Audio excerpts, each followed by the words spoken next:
All right, folks, this is Joe. He was born with purple hair. He might tell you the story of why he has it.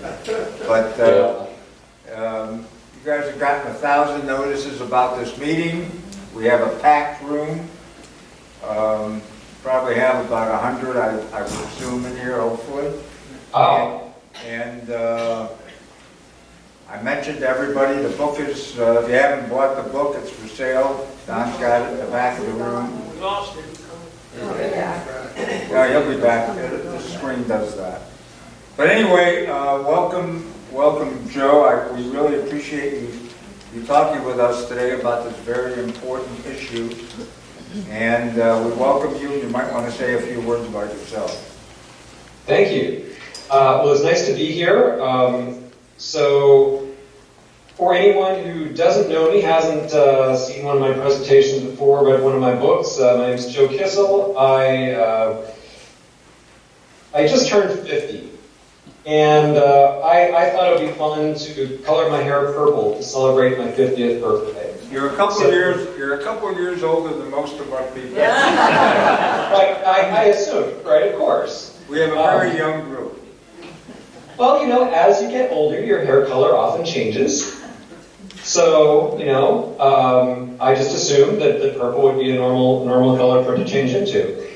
So, it just so happened that around the same time that my hair was turning purple and I was turning 50, that this book came out. And it was kind of appropriate, I thought, because it's, you know, I'm not expecting to die anytime soon. I certainly hope I don't.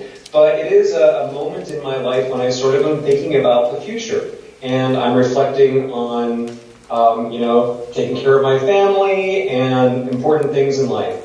So I've been writing books for 20 years. I have talked to countless user groups like yours, both in person and by video like this. And sometimes I'll talk about something like passwords or backups or some, you know, kind of ordinary Mac topic, and people come up to me afterwards and say, well, that's great, but, you know, I'm getting up there in years, and I want to know how I can make sure that my kids can, you know, deal with my passwords when I'm gone, or my backups, or my data, or how I can pass on my photos, or my scanned documents to my children, or how do I pass on my music, my movies, other kinds of data that I have.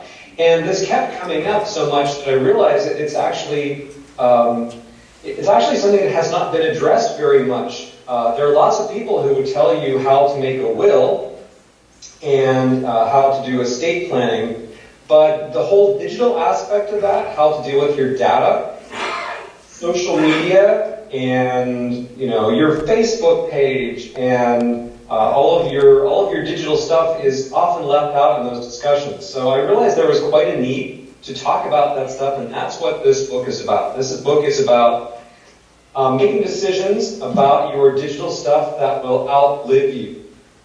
So I know that it is really, I'm sure you're all excited to be starting off your Wednesday morning talking about death. Yeah! All right, maybe not so much. But this is not really about death. This is not meant to be depressing. This is meant to be life-giving. This is meant to be reassuring and to help you make decisions, whatever your age, even if you're just barely over 50, about your future. So here we go.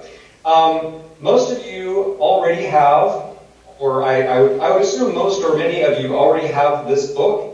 If you don't already, you should really get a copy, and you can get it in the back of the room, or you can buy it online at this URL. In any case, what I'm going to be doing this morning is giving you a quick overview of the stuff that's in this book. I don't have time to tell you absolutely everything that's in the book. I'm going to tell you a sort of brief summary of some of the major topics and answer any questions you may have. One of the great things that this book has, it comes in the usual formats, PDF, and EPUB, and MobiPocket, but there's also a separate downloadable file that I'll be talking about in a little bit that allows you to create a digital will. And this isn't a will that talks about, who you leave your house and your car to, that kind of stuff. This is a separate kind of will that talks about your digital possessions. And because those possessions can be quite numerous and quite complicated, I thought it'd be easier if you had just a template to fill in, and so that's one of the great things that comes with this book. So if you don't already have a copy, please pick it up. It'll be very useful to you.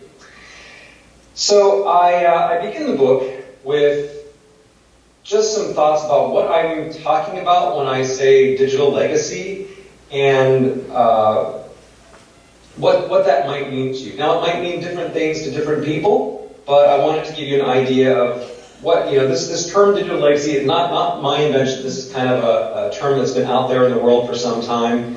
And what exactly does it mean? Well, in a nutshell, you get to make decisions right now about what will happen to digital data after you're dead and far into the future. So I have, I have a colleague. I don't know how many of you know Tom Negrino, but it's weird to say Tom is dying today. Today will be his last day on Earth. I've had Tom over to my house. He's written a bunch of books on the Mac. He's, I've met him countless times at Macworld and other places. And his wife, Dory, was asking me questions about things like, well, Tom has a really extensive collection of iTunes videos that he's bought, movies and TV shows, and how do I make sure that I get access to those after he dies? And that turns out to be a pretty tricky question. But if you become aware of the types of data you might need to deal with now, and what your range of choices are, and you state those choices very clearly, the odds go way up that the right thing will happen later on. So, preparing your digital legacy is going to help you in a few ways. I already indicated sort of the long-term benefits, as in you want your grandchildren, your great-grandchildren, your distant offspring, your distant descendants, to have a good idea about what was going on in your life. Now, my maternal grandfather died a few months before I was born.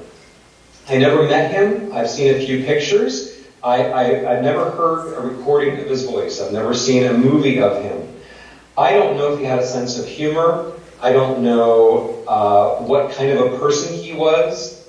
And I don't even have a photograph of his father, my great-grandfather on my dad's side. I know almost nothing about him. And that makes me really sad. I have tried to do genealogical research, but for complicated reasons that have to do with works about my family, there's very little to be learned. It's very frustrating to me. And when I compare that to me today, well, I have tens of thousands of photographs of me. I have many videos of me. I have hundreds of hours of recordings of my voice. I have hundreds of thousands of email messages. I have all the books that I've written. If somebody wanted to know about me, well, the wealth of information that they could draw on is quite amazing. But the catch is, all this stuff that exists in digital form isn't going to just magically persist into the future. I'd like to think it would, but there's no guarantee that just because I have this stuff on my Mac in front of me, that my great-grandchildren, decades from now, will be able to see it. You have to actually take steps to preserve your data. But if you take those steps, then future generations can know way more about you than I know about my ancestors. But that's not the only aspect of digital legacy. There are also sort of immediate post-mortem benefits. So if your spouse is, grieving over your death, or your kids are grieving over your death, this is not the right moment for them to be wondering what was his password? How do I get into his accounts to see his insurance information or bank stuff? That's not really what you want. You want to make things easier for the people you leave behind in those early days. But even backing up before that, you're still alive now. I hope you all will be for many years to come. And it turns out that a lot of the things you do to pair your digital legacy for the distant future and the not so distant future can have more immediate benefits. So, I think about some of the things I'm going to talk about today. Well, if I went on vacation and I needed to, get a house sitter, or I needed somebody else to run my business for a couple of weeks, some of the same things I would do to prepare my digital legacy would be just as useful to those people to just take over certain things for me temporarily. The things that I will do to prepare my legacy also make it easier for me to share information, photographs and facts and stories and so forth with family members and friends. So there are a lot of, and of course, if I get sick, or if I have us and I'm in the hospital for a while, even if I recover from that, somebody else is going to have to take care of this while I'm out. And so these very same things can help in those situations as well. So I mentioned that stuff isn't automatically going to be preserved, even if it's on your Mac now. And I wanted to mention some of the challenges in preserving your digital legacy. Well, one of those is encryption and passwords. I'm a huge proponent of great passwords. I've written several books on the topic. I could go on and on about passwords, and we'll talk about passwords a little bit later. But I use File Vault on my Mac to keep stuff encrypted. I use encryption in a bunch of other different places. I have great, strong passwords to protect all my accounts. But all that super protection is going to be a liability if my wife needs access to my accounts and she can't get it because she doesn't know my passwords. And things that you encrypt that other people in the distant future are going to need to have access to, that's going to cause problems for them too. File formats. Now I can't see your faces, but I'm going to do this anyway, just for fun. And maybe I can tell by the reaction on George's face what you do. How many people here used to use AppleWorks? Probably about 20.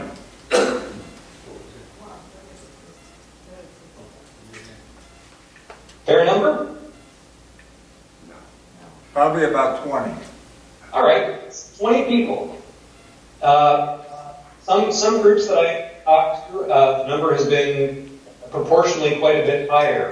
But you've all probably heard of AppleWorks. And this was long before iWork. Apple had this suite of apps, it had a word processor and it had a database and drawing program and so forth. And then Apple discontinued it. They didn't really replace with anything, and they didn't offer a good way to export your data in other formats or import it into newer apps. And over time, even the third-party apps that you could get that would read AppleWorks files started to go away.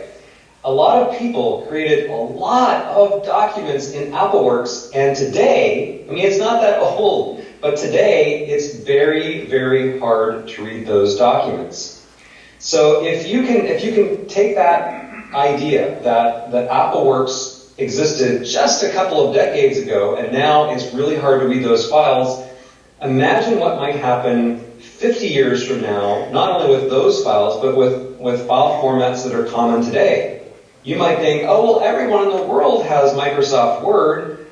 Nobody's going to have trouble reading a Microsoft Word document 50 years from now. Maybe, but you'd be surprised. Technology changes quickly and in very weird ways.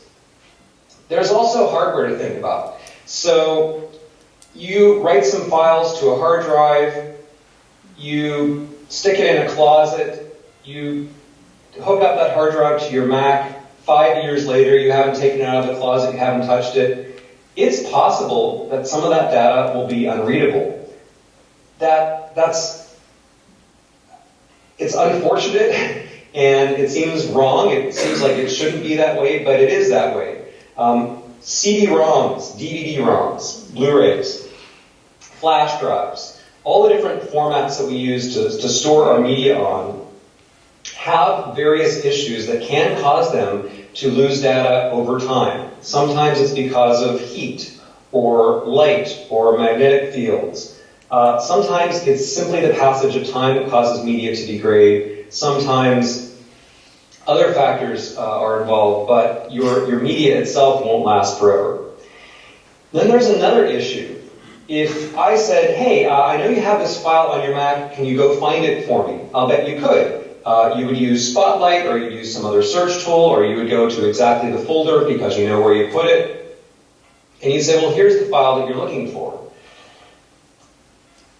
It's easy to find stuff when you know what stuff you have. But if you give me your computer and I now want to find out what you have, I don't know what's already there. I don't know what to search for. It's not a matter of I could find it if I knew what I was searching for, but I literally don't know what you even have. Have you written the world's most fantastic novel? Maybe, but if the word fantastic and the word novel aren't in the file name, I'm not going to ever know that it's there. So how you organize your stuff so that other people can find it is a big deal. So, what do we do about this? I'm going to zip through a bunch of slides. Again, every one of these topics is covered in vastly more detail in the book. I want to give you an overview, a taste, and I can, again, answer some questions at the end. But here's where we start. We start with an inventory. Now, I have well over 1 million files on my Mac. There is no way I'm going to make a list of all of them. That would be just silly. Life is too short. I don't mean literally listing every account, every file, every folder, every password. That's just insane. But I do suggest that you take an inventory at a sort of higher level so that both you and other people will know what sorts of stuff you have and where to find them. Now, I mentioned earlier a digital will. A digital will is simply a document that lays out your wishes for your digital assets in much the same way as a regular will lays out your wishes for your physical assets and your money and so forth. And again, I have a template that you can use for your digital will. I want to say, I think my template's pretty good, and I recommend in my book that you make a reference in your regular will to the digital will, and you sort of store them together. However, it is also the case that laws about how wills are handled vary from one place to another. Now, in California, where I live, you don't even have to have wills notarized. You don't have to have them registered in any way. You can literally sign your name on a piece of paper, and you're good. That's a will. There's a little more to it than that, but essentially, California law is pretty relaxed about that. But I know in some cases, in some places, that is not the case. So, if you are thinking of your digital will as not merely a list of preferences and wishes and suggestions, but rather as something that is crazy important to you and you want to make sure it is legally enforceable, then you're going to want to talk to your lawyer or estate planner and make sure that it is all done in the proper way for where you live. So it could be that you have to have this digital will separately signed and notarized. It could be that you have to integrate it into your regular will. Or it could be that it's totally fine to just have it as a separate few pieces of paper that are, paper clipped to the back. But in any case, the point is that what you have done in this document is to spell out your wishes in much greater detail than you would normally do in a regular will. So, the inventory is one of the things that goes in the will. Not the only thing by any means, but it is one of the things. That will include your online accounts. Now, I have over 800 online accounts. I'm not going to list every single one of them. Again, I'm talking about sort of broad categories, and I'll call out the most important ones. Media. This is things like music that you purchased from Apple or Amazon that is in digital form, movies, TV shows, stuff like that. Software. You may or may not want to pass on any of your software to someone else, but if you have especially valuable things, that could go on the list. And other personal data. Now, I don't mean for this to be sort of, even though it's last in the list, and even though it says other, it's actually probably the most important category, because other personal data includes all of your documents, all of your photographs, all of your email, all kinds of other stuff. So that's a really important category of stuff. So once you've made a list of your major categories of digital assets, now you have to start making some decisions about how various groups of files and accounts and assets will be handled. You do want to kind of, look, it could be a big project, is what I want to say. Making a digital will is not something that you're going to do, between breakfast and lunch some Saturday afternoon. It's going to be a project. So it's probably the sort of thing that you're not going to want to do all at one time. You're probably going to want to say, I'm going to set aside several consecutive weekends to do this, or I'm going to work on this an hour a day for a month or something like that. So you might want to decide, well, we've talked about the short-term, medium-term, and long-term priorities. Which one is really most important to me? Is it most important to me to start with what's going to be useful to my distant descendants, or is it most useful for me to start with the shorter-term stuff? You have to sort that out. And just know that you're getting yourself into a bit of a project, but you can prioritize it however you want. And you can decide to totally skip certain parts if you want. It is totally up to you. There's this topic of what to keep and what to get rid of. Now, I am a pack rat, and I come from a family of pack rats. My dad kept everything. He was pathologically unable to throw anything away, and that was actually quite a problem in our family. And so, he and my mom would get into these arguments about how many sledgehammers do you really need? And there comes a point at which, hey, I got my iPhone and I'm snapping some pictures of my kids, and another one, and I take 10 pictures of a scene, and, I don't need 10 different versions of a picture to pass on. There are, I've written so many books, and a lot of them have, 10, 20 different drafts. I don't need, all those drafts aren't going to be useful to someone else. So it could be that in your collection of data and accounts, there's some stuff that's really, really useful, and some that just isn't. And you have to decide, do you want to pass all of it on, or do you want to kind of cherry pick the best stuff? A crucial point is going to be your digital executor. So your will has an executor. This is a person who is going to carry out your instructions, make sure that the right people get the right stuff. And you also need a digital executor, a person who is going to make sure that your digital assets are given to the right people in the right ways. Now, this needs to be somebody who is reasonably tech savvy. And if your regular executor is not such a person, that would be the perfect situation, is your regular executor is also tech savvy enough to handle that. But if that is not the case, then you will need to draft a second person who can deal with all of your files and software and accounts and passwords and understand all your instructions and work hand in hand with your conventional executor to get this stuff dealt with. If you are using file formats that might not be too great for future use, and I talk about that kind of at length in the book, you might want to consider converting some of your documents, photographs, movies, and so forth, to other formats that have a better chance of lasting longer. For example, PDF is a pretty good format for long-term use. Microsoft Word, .doc, and even .docx, less good because it's proprietary, and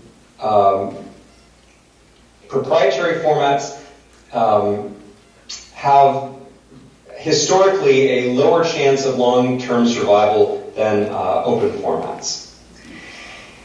One of the other things you might do, and this you know, it depends on the person, it depends on the situation, but you might want to also take things that are not already in digital format and digitize them. Now this photograph here is not mine, I just found this online, but I do have a box that looks an awful lot like this of old family photographs.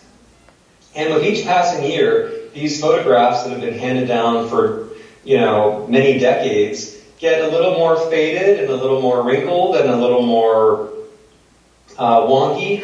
And I would love to make sure that my grandchildren and great-grandchildren can enjoy these photographs as much as I have. And I can keep passing on the box, but the box and its contents are going to decay. And the box and its contents could be damaged in a fire or a flood or who knows what.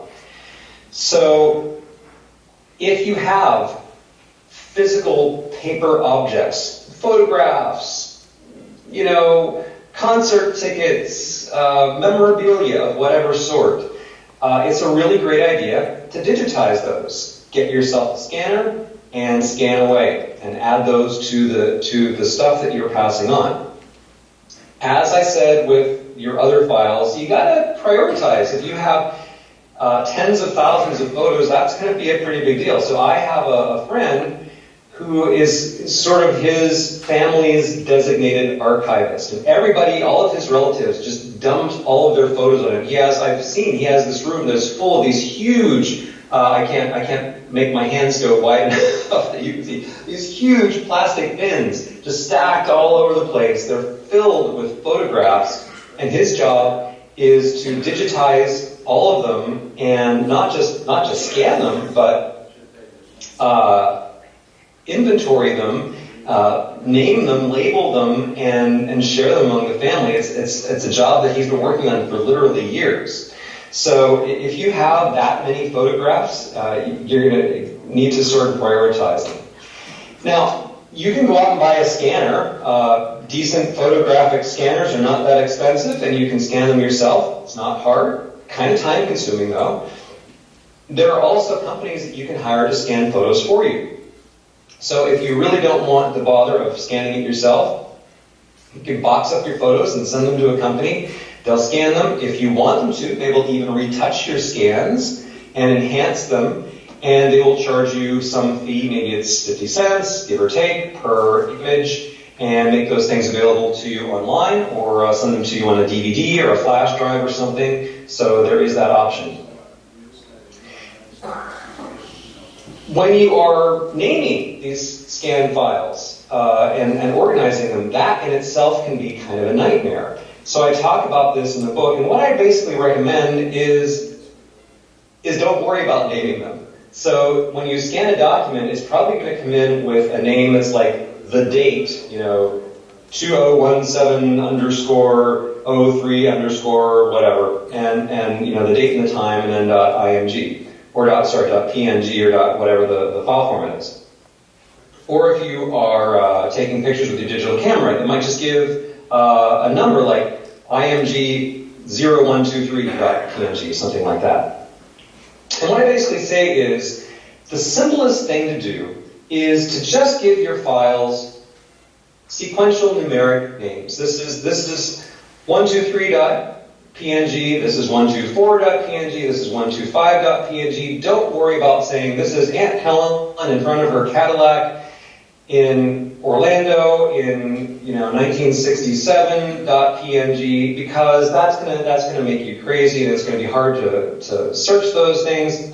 Instead, you just open up a word processor.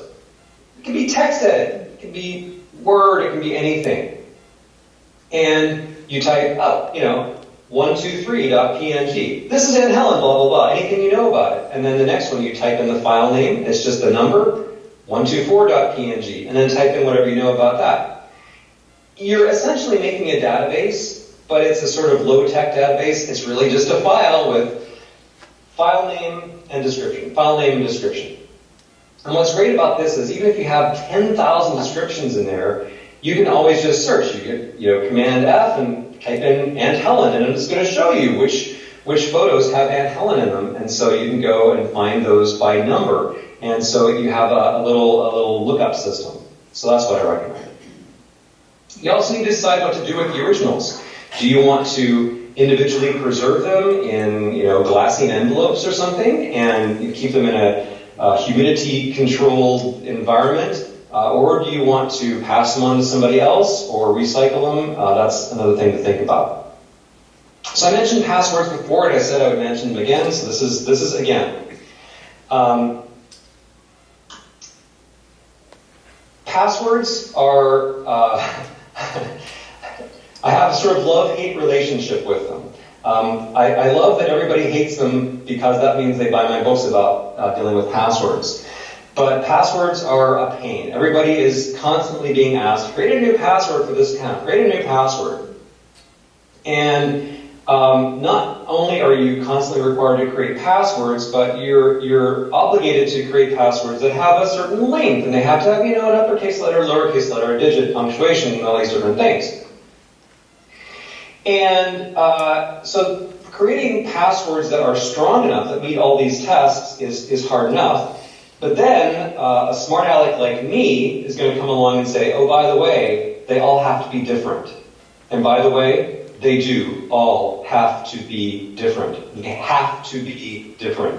If you use the same password everywhere, then what's going to happen is that some guy is going to hack one of them. He's, because you read about hacks all the time. Somebody's going to hack Facebook or hack Twitter or hack Gmail, and they're going to get your password. And they don't really care about your Facebook account. Nobody cares about your Facebook account except for you and your friends.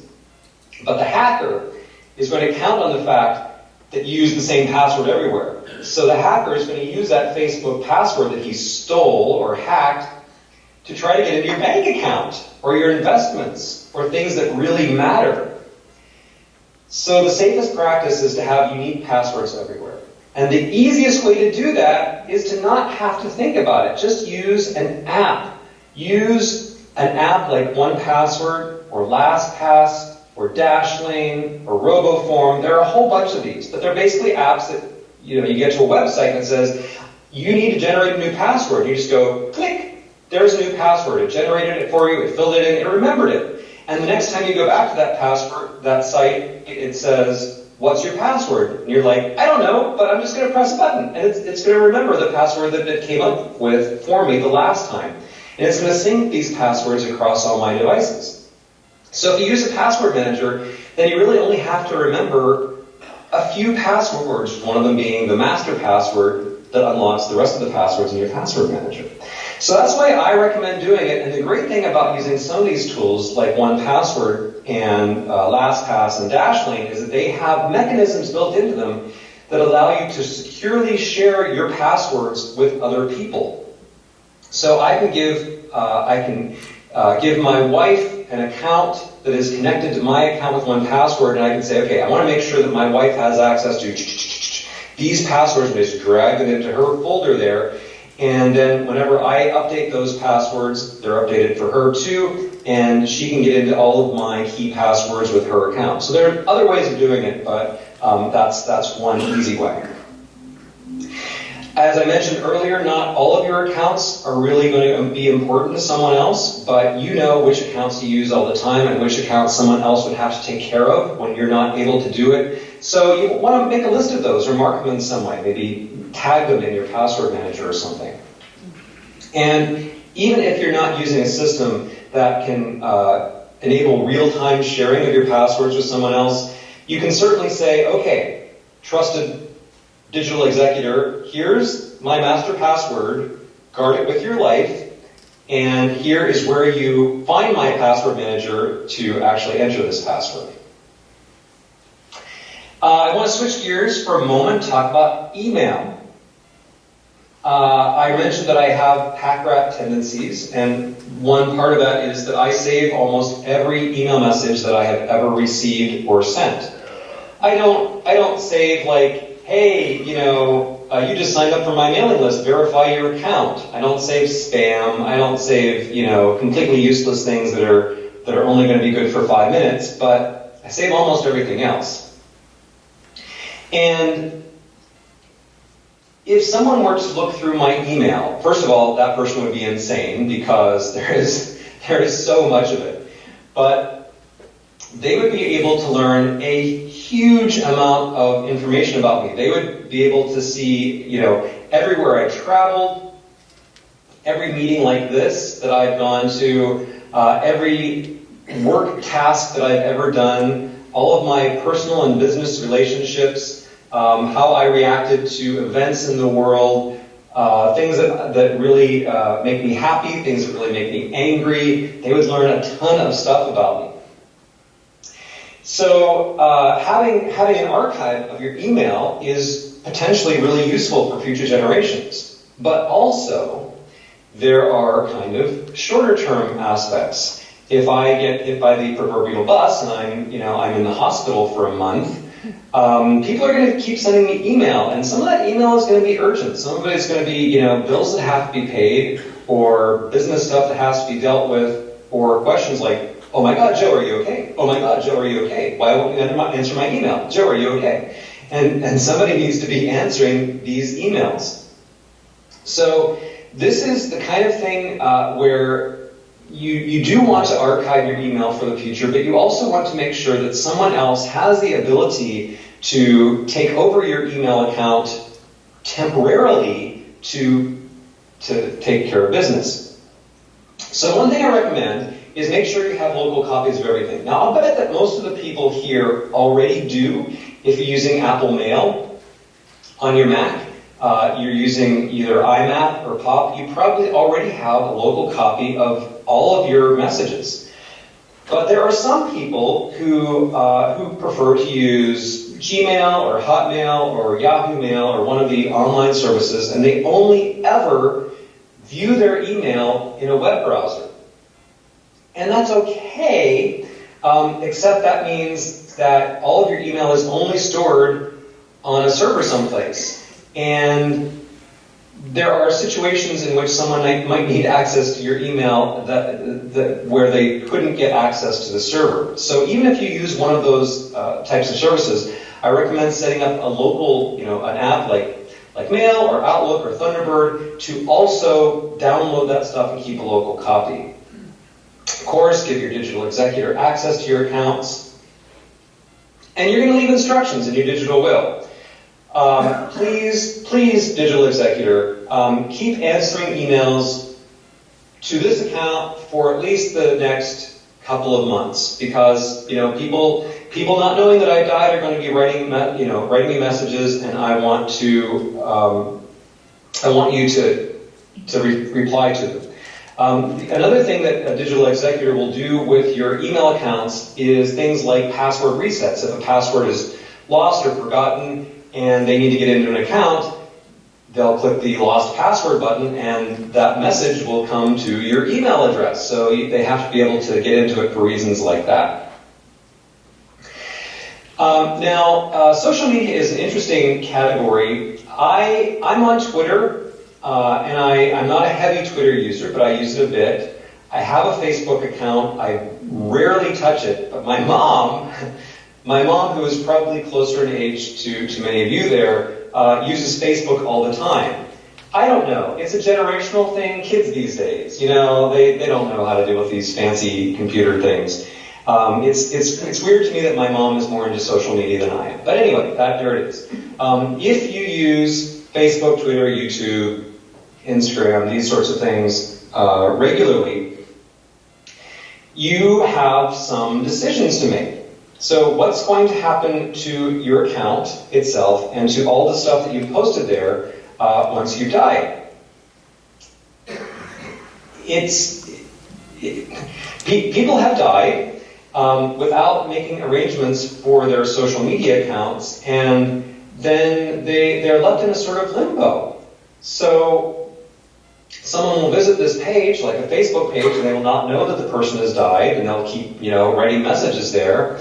Or, so we don't want that to happen. Another thing we don't want to have happen is that the next of kin just says, oh, well, Facebook, they're not using that anymore, let's just delete the account, and then all those great pictures and posts and so forth that the person may have wanted to be preserved for all posterity disappear.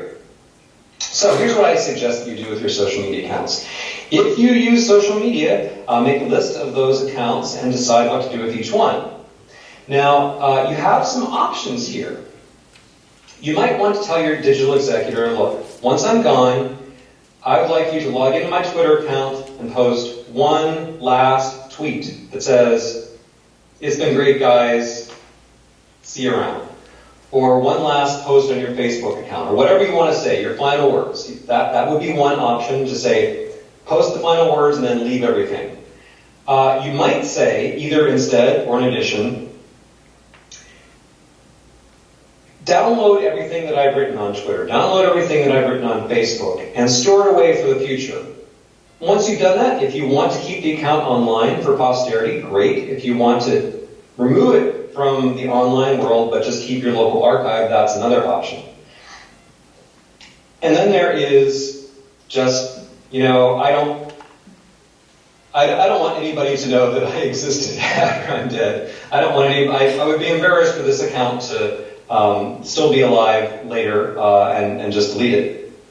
Now, some sites, including Facebook, have an interesting option where you could log into Facebook today and designate someone else as a legacy contact. And what you're basically doing, it's a little bit like power of attorney. So what you're doing is saying, I give this one designated person authority to make decisions about what will happen to my Facebook account in the event that I die. They have this whole process to prove that you're dead. And this person can basically freeze your account so it's still online, but you're not going to have new followers, and you have like one last post that can have comments and well wishes and so forth, but it's not going to it's going to be sort of marked as an inactive account. So that's one way you can do it. There are other ways, but I go through this in the book, and one way or another you should decide how you want to handle these accounts. There is one last option, and that is if you have an account that isn't so much a personal account, but it's maybe a group account or a club account or some sort of cause that you're involved in, you might want to say, well, this isn't really about me, this is about the cause, or this is about the group, so I'm going to hand off control of this account to someone else. So now we come to this gigantic category, which is, well, everything else. And it is gigantic, so I just want to skim over some of those things. If you have media that you created, you say, hey, you made a movie with your iPhone. Great. You just pass that on, and you designate someone to receive it, and you're good. If you have movies or music or ebooks or whatever that you purchased, and it's protected by digital rights management, it's copy protected, you're going to have some challenges because, so think about, let's say I purchased a movie from iTunes. Now, the only way I can play this, whether it's on my Mac or on my iPad or on my Apple TV, is I have to be logged in on that device to my iTunes account. It's going to ask for my username, it's going to ask for my password. I can move the file onto another device, onto my son's device, let's say, but in order to play that, it'll say, I'm sorry, this isn't your file, you're going to have to give me the username and password of the person who actually bought this. And so if my son had my username and password, he could enter that, but then he'd have to sign out of his own account and sign into mine. It's awkward. It's possible, but awkward.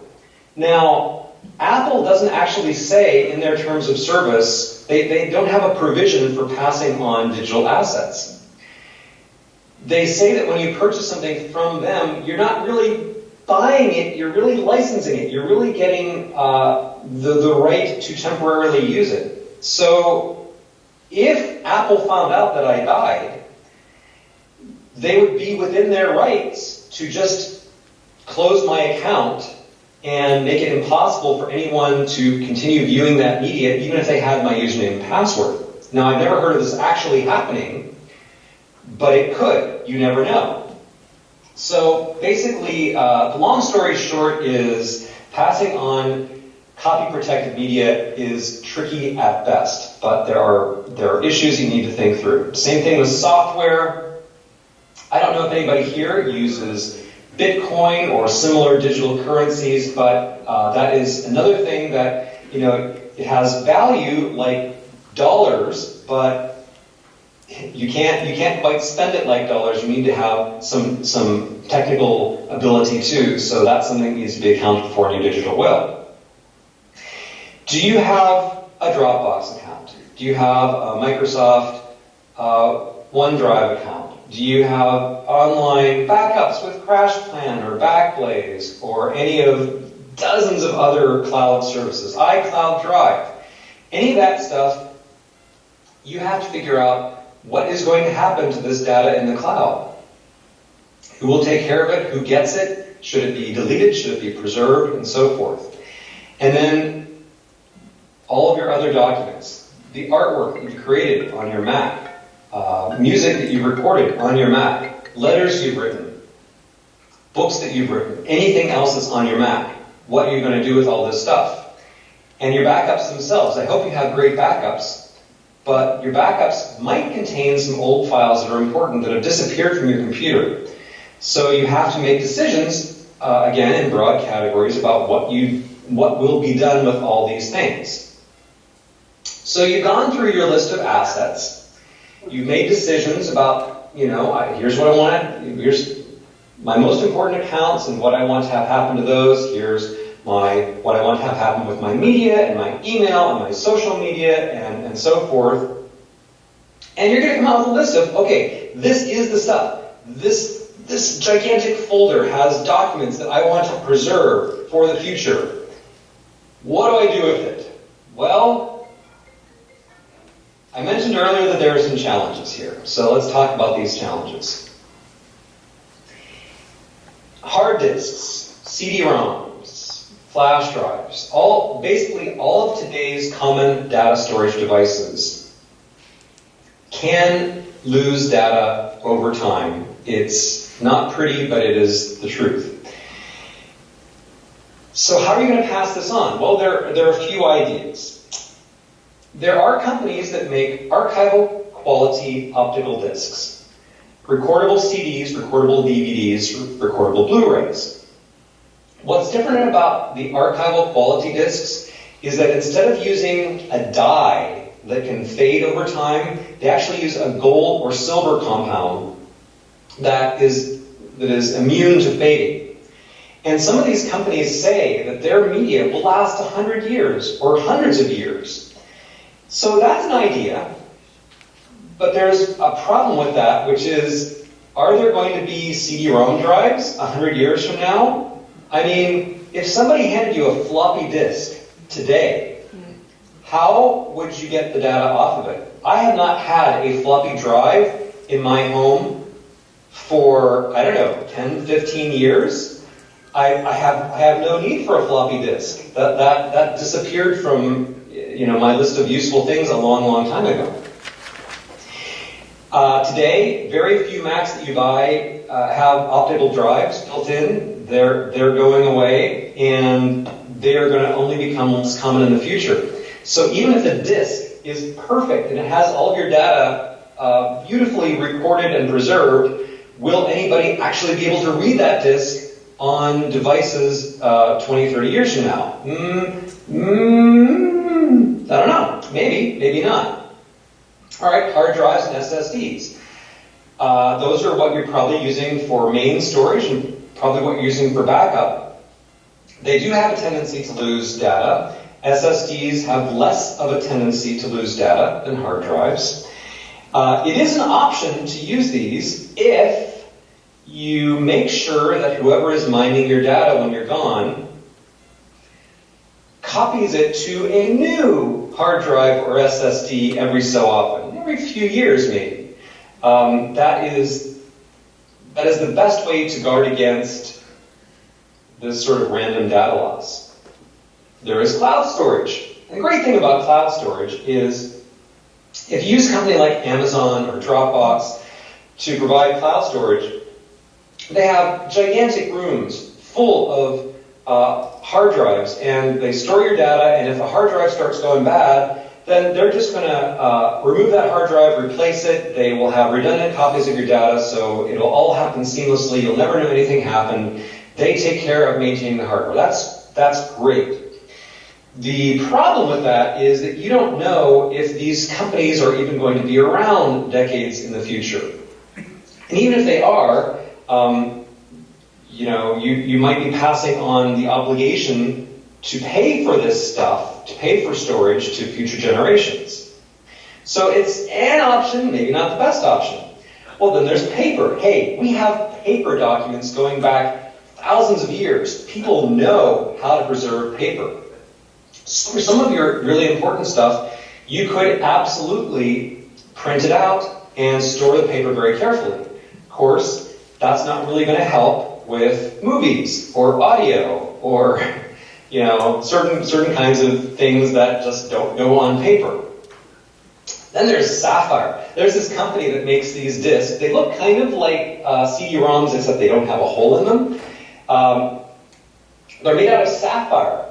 And sapphire is really, really strong. The lens on your iPhone camera covered with sapphire. If you are lucky enough to have an Apple Watch Edition, I know. But the Edition crystal is sapphire. Super, super hard. And so what they do is they take a sapphire disk and they laser etch your data onto it. Then they take another sapphire disk and they fuse it on top of it. So you have this disk, this double layer sapphire disk that the company claims will survive anything. It is heat proof, it is waterproof, it is magnetic field proof. They say it will even survive being dropped in lava. Okay, great. You're going to pay something like $1,500 to put your data on this beautiful sapphire disk. It is crazy expensive. And how do you read these disks in the future? Do you put them in a CD-ROM drive? No. You look at them under a microscope or a really good magnifying glass. So that's the way that you future-proof it by not requiring any technology at all besides a magnifying glass. So that's cool. That's really neat. It's way expensive, and you have the same problem you do with paper in that you're not going to use this for video or audio or certain kinds of data, but it is an idea. So what I basically said is that all your choices are terrible. So what do? Well, there are a couple of options. Let me back up. So one option, what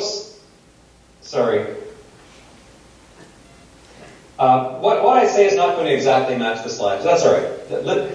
Pay attention to what I say, not to what you see on the screen. So one option is try a couple different formats. So if you use both archival quality optical disks and cloud storage, then if something goes wrong with one of those formats, you have an alternative. So that's certainly one approach, is by just use multiple different kinds of media. But another approach, which will be mentioned on a slide in a moment, that I think is really cool, is see if you can get your child, your friend, your relative to take your archive of digital data and integrate it into their own. So let's say I have, a couple hundred gigabytes of stuff that I really want to pass on. If I can get my son to put this on his computer and just say, it's going to be in a folder someplace.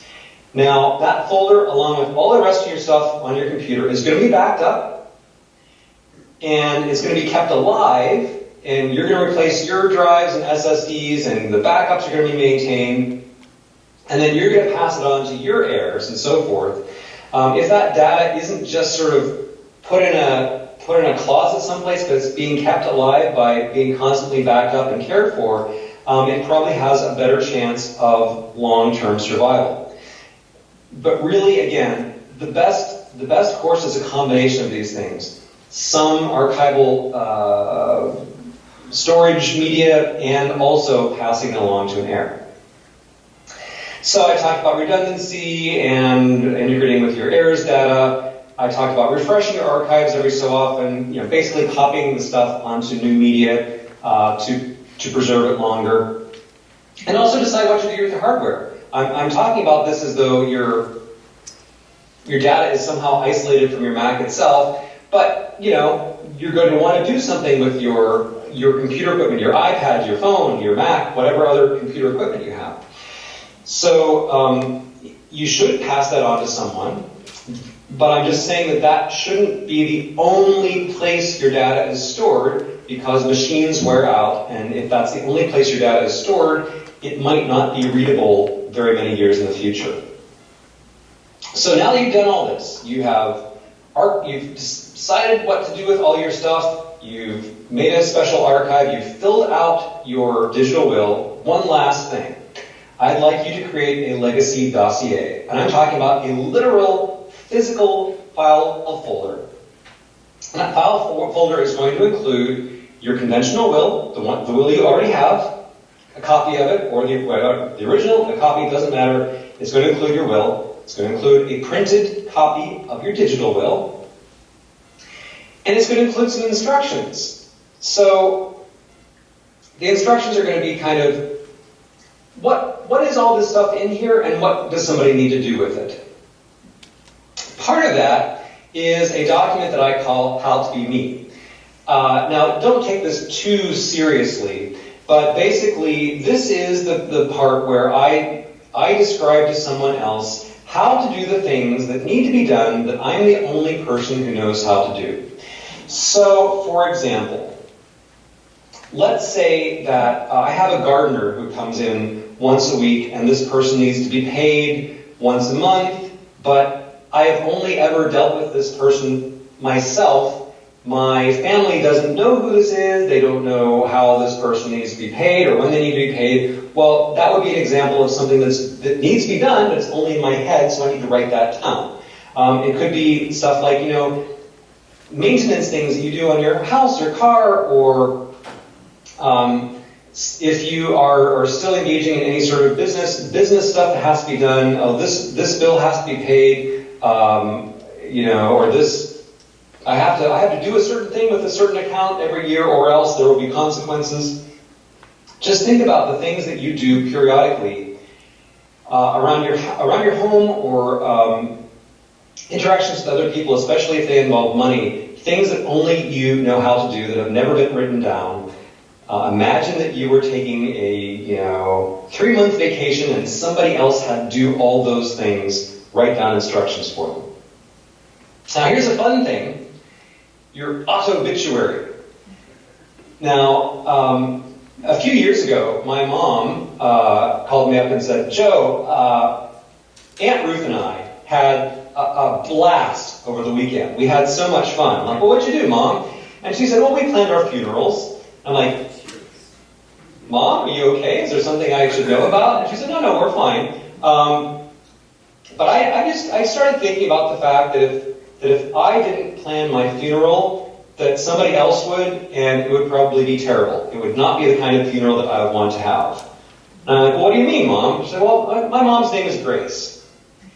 And my mom said, I know that unless I specifically say otherwise, that someone is going to think that it's a clever idea to sing the song Amazing Grace at my funeral.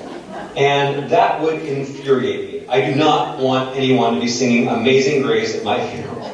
So she wrote that down. She's like, well, this is the kind of music I'd like. And this is, how I'd like this to happen. I'd like this person to speak.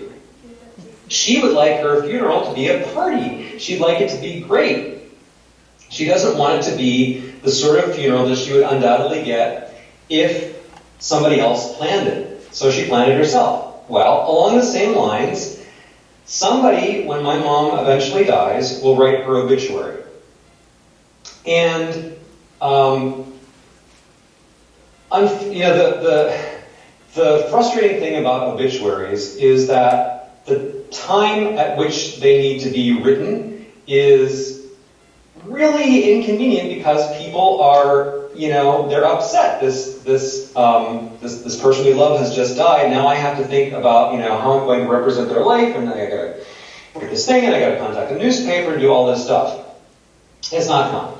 So instead, there's this sort of new trend of people writing their own obituaries before they die, and this is referred to as an auto-obituary, like an autobiography, only it's an auto-obituary. So the great thing is, you can have fun with this. You can Google this. Like, there are people that have done this. They publish their auto-obituaries online after somebody else has published them after they died. And you can say exactly about yourself what you would like to say about yourself. You can portray yourself with the tone that you want to be remembered by. You can bring up things that you've done that nobody else would remember. Or whatever. You can say what you want to say and just say, hey, once I'm gone, publish this. Just fill in a blank, died on this date of this cause, but all the rest, I've already filled in for you. So that's a fun thing that you can do. And then, if there's other stuff about yourself or about your ancestors or other family members that you want to pass on, that should also go in your legacy dossier. So, that is a very, very quick, entirely too sketchy high-level view of the whole digital legacy process. I'm going to take away the screen sharing now, if I can figure out how to do that, and ask you if you have any questions. There we go. Can you hear me? Yes, I can. Don? You didn't mention the question, your secret questions. If somebody tries to log into your accounts from their own computer, it's important that you list those also. Right. So, security questions. Those are interesting. One of the things about security questions in the books that I've written about passwords is that I always recommend that you lie. So if somebody asks, what was your mother's maiden name and what street did you grow up on, you don't want to actually give them correct answers to those because people can find that stuff out. It's pretty easy to learn those sorts of things. So what I recommend is that you lie, but you write down your lie, because you might forget what you said later on, and you store that information in your password manager.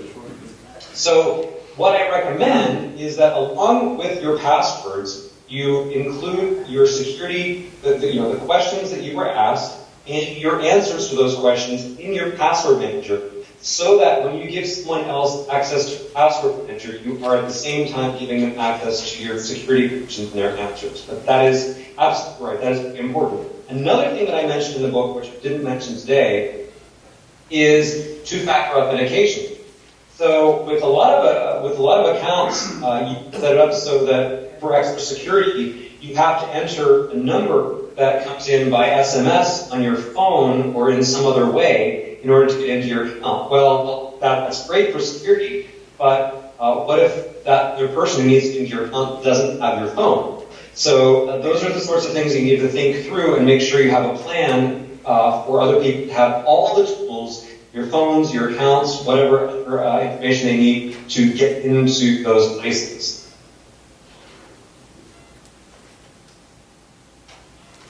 Next, any other questions? Back in the back? Just ask the question. Yes. Would you please describe the process by which you move from one type of file to another? For example, on photos. So I recall. Yeah. So, moving from one file format to another,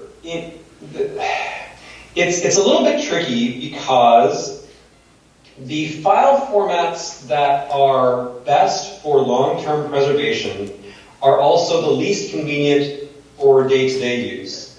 For example, what a lot of experts recommend for long-term storage of photos is uncompressed TIFF, T-I-F-F, tagged image file format. TIFF has been around for a long time. It's a very common format. The problem with uncompressed TIFF is that the files are gigantic. They are so huge compared to JPEGs and PNGs, which are the more common file formats. So, if you want to do a batch conversion of a bunch of photos, as an example, just using photos as an example, there are plenty of tools that you can download. Some of them are free, some of them cost money. There's a great tool called Graphic Converter. I want to say it's like $30 or $40, but it can convert almost any type of graphic file format into almost any other type of graphic file format, and do a whole bunch of other stuff too. And a lot of these tools give you a batch conversion process where you can simply say, take everything in this folder, convert it to another format, and put it in this other folder. So that is one approach that you can take, is simply find yourself a good batch conversion tool that will take you from the format you're going from to the format you're going to. You might, on the other hand, say, well, you know, that's a lot of work, and I really don't want to do that. I really don't want to waste all the disk space that would take. Maybe just from now on, I will start storing files in a different format. For example, if I'm using a certain word process that I'm worried about the file format, I will start from now on saving in a different format. Or I might decide, I'm going to ask my digital executor to do these conversions for me. Or I'm going to ask my granddaughter, who is great with computers, to, help me out and do these conversions for me.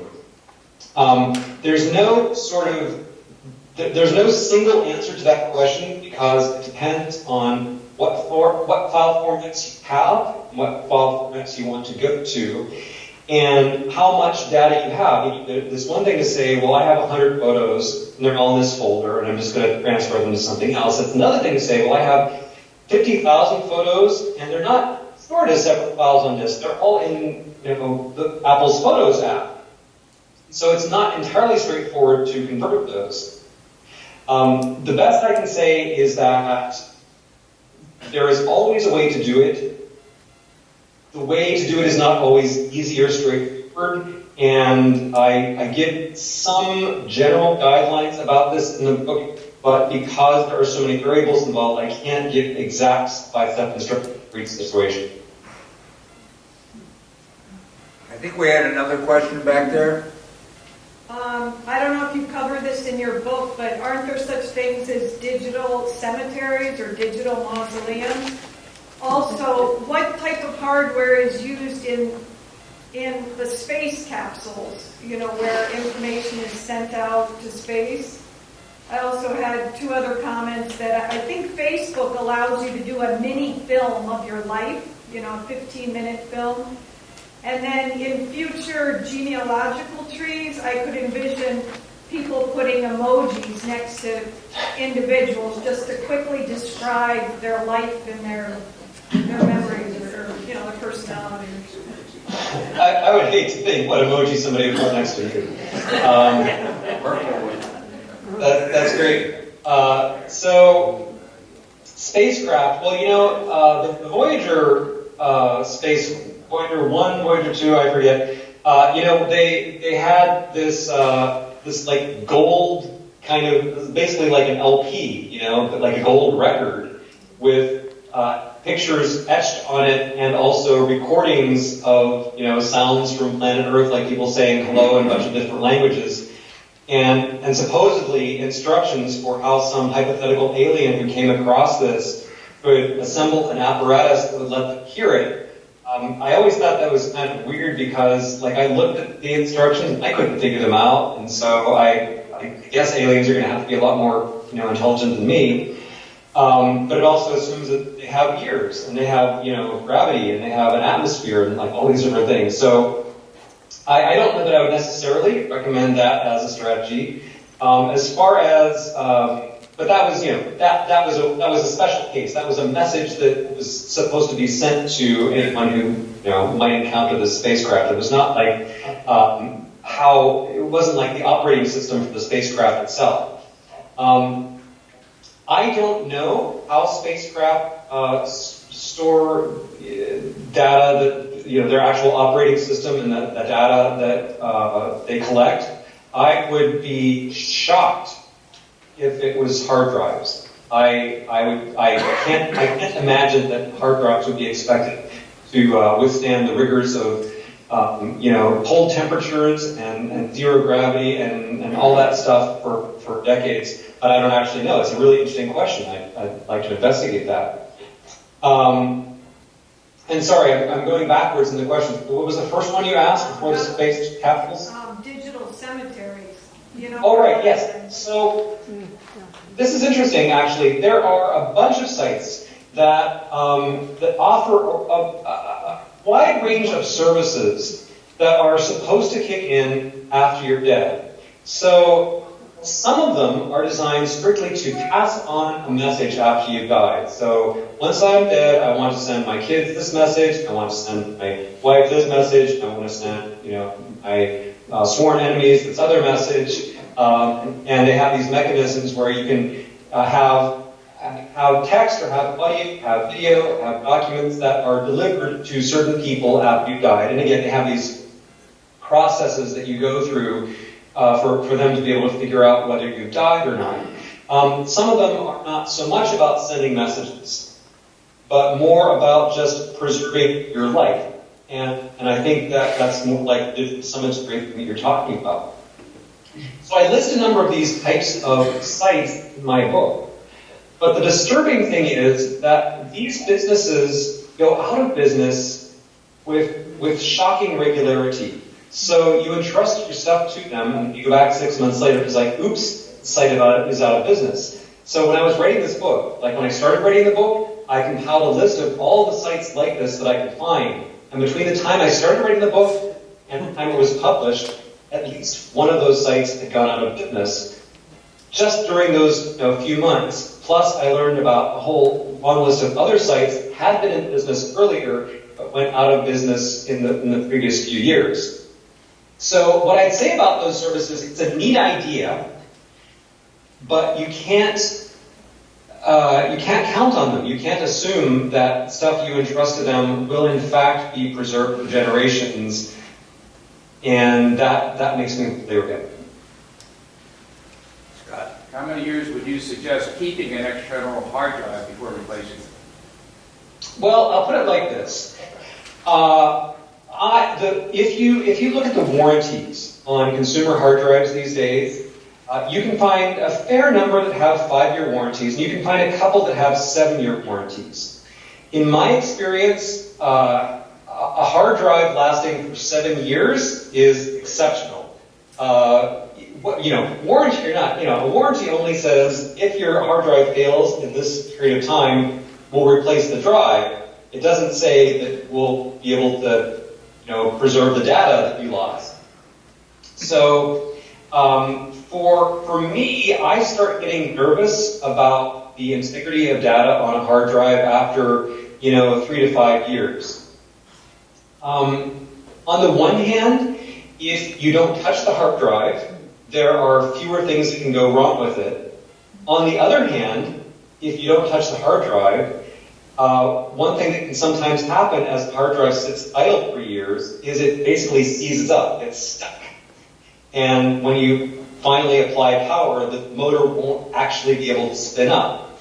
So the best thing to do, if you want to preserve data on a hard drive for a fair number of years, is to mostly leave it disconnected, but stick it up, just to exercise it, every 6 months or so. But other than that, keep it stored in a cool, dark, dry place away from magnetic fields. But even then, I would start to get nervous about trusting it for long-term storage after 5 years or so. I would say 5 years comes along. Now go out and get a new hard drive or a new whatever the thing is 5 years from now. copy your data onto the new thing, take that hard drive you were using, it's probably still fine, but use it for something else. Use it for backups, use it as an extra disk on your Mac, use it for something that isn't, where you know, keeping data for another 10 or 20 years isn't the crucial thing. Any other questions? Back there, Simon. This fall, Apple's going to change their file system, and I'm trying to figure out if there's a preferred file system currently that seems to work better than others overall. I am aware that the file system is going to be changing. We have had HFS Plus or Mac OS Extended, whatever other term they use for quite some number of years. It's really showing its age. And AFS, the new file system, is rolling out first in iOS, and in this fall it's going to appear, so we've heard, in Mac OS. The new file system, so I've heard, is supposed to be a lot more robust. It's supposed to better protect your data against loss for any number of reasons. But it's going to be new and untested, so who knows? My opinion at this moment for long-term storage is that if I were creating a data archive today, or let's say December, let's say that the new thing has come out in December, I would probably use the old system. I would probably use HFS Plus for now because it has more of a track record. It is, let's say a known evil. I would want to give the new file system probably a couple of years to mature and get the kinks worked out before I put data on it that I intended to last for a decade, because we just don't know yet. So if you are trying to put something on an external drive and you have to make a choice about how to format that, I would tend to go with HFS Plus for now, with the idea that in a couple of years, if AFS turns out to be as robust as Apple claims it's going to be, then you maybe might switch. Any other questions? Thank you. Thank you very much. It's been a pleasure being with you, and thank you so much for your time. And thank you.